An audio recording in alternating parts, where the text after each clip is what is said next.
Multiply churches and multiply disciples. Step by step in starting a discipleship and church planting movement. Step number 3, organize a team. All right, let's continue to discuss the church planting movement process. We already discussed the vision casting, the strategic planning, and now let's move on to organizing a team or organizing your core group so that you may be able to reach all these steps to be taken up to step number 10, the leadership development or coaching. So the objective of this step number 3 is to organize a team, to identify and recruit dedicated disciples for the team or for the core group who will ensure that the movement of church multiplication will continue. So kailangan po talaga ng team magkaroon ng ownership sa church para ma-fulfill po yung ating desire to establish yung ating church planting movement.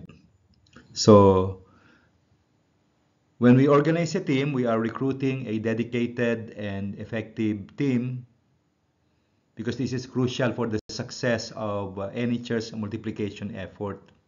Hindi lang po ang pastor ang magtatrabaho. And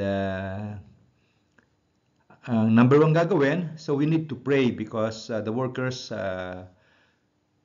already prepared by the Lord, and as Luke chapter 10 reiterated that the harvest is plentiful, but the laborers are few. That's the reality even in our own churches. Napakakaunti po ng mga manggagawa. But the Lord Jesus Christ asked us to pray earnestly to the Lord of the harvest to send out laborers into His harvest. So the Holy Spirit is the Lord of the harvest. We can ask Him to send out laborers. So yung mga manggagawa natin sa church o manggagawa sa labas, ang Holy Spirit po ang bahala. So the word sa ibang translation, yung to send out laborers ay to cast out laborers.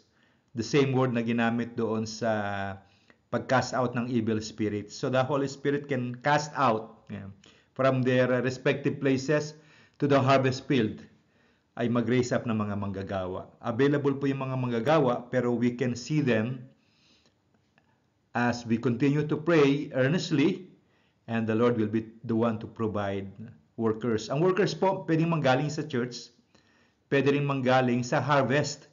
Ang problema, pag hindi tayo lalabas, hindi natin makikita yung mga potential workers. Kaya part of this multiplication process is really to pray hard, do spiritual warfare, upang makita po natin ang mga manggagawa.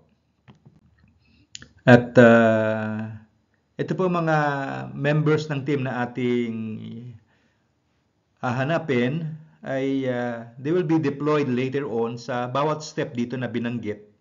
From vision casting, outreach Bible studies, going up to the leadership development coaching. So, we need key leaders who will be responsible sa bawat step ng proseso.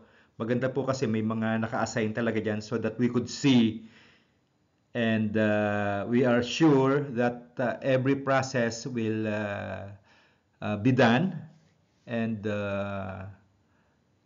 may mga taong talagang magmo-monitor. So halimbawa sa vision casting sa step number 1, he will make sure that the practical programs initiated by the church will be performed and accomplished. O halimbawa sa strategic planning, a person might have an experience sa planning and will be the one responsible to make sure that the plan is being done and always check the key performance indicator ng inyong plano. Even prayer, spiritual warfare intercessors, kailangan natin na merong mga in charge yan. At para sa ating team, sila po ang responsible sa bawat step. Pag-invite ng team, pwedeng personal invitation, kausapin, o i-date, o kaya puntahan sa bahay, puntahan sa office. The pastor will be the one to do that. O kaya you can announce sa church for those who are interested to be a part of the team. At when we recruit them, let's create a sense of urgency and importance. Dahil yung generation po natin ay nakasalalay sa atin. So, the next generations, walang magre-reach out din kung hindi tayo magti-train ng mga workers at mag-organize ng team. At as we recruit them, we need to celebrate at i-commission, patungan ng kamay, ang mga manggagawang nakita natin. At normally, pagka mga manggagawang i-recruit po natin, ito yung mga active din sa gawain, active din sa pag-apply ng mga principle ng kanilang pananampalataya sa kanilang mga tahanan, katulad ng ginawa ni Apostol Pablo. Inutusan niya si Timothy at si Silas, hanapin yung mga nagpa-practice ng kanilang faith sa kanilang family at yun ang patungan ng kamay at gawin silang mga elders o deacons ng mga house churches. So, sa ating paghahanap ng mga manggagawa, meron po talaga mga fruitful ones dyan na magbibigay sa atin ng 60-fold, 30-folds, or 100-folds na bunga. Kaya wag po tayong manghinawa sa paggawa ng mabuti at manghinawa sa paglilingkod at pag-train ng mga tao. So in conclusion, recruiting team members for church multiplication involves intentional prayer, clear communication of vision and mission, personal invitation, and ongoing support. So by following these steps, you can build a dedicated and effective team ready to understand the important work of church multiplication and transformation of your community. So, ang next step po, step number 4, starting a prayer movement.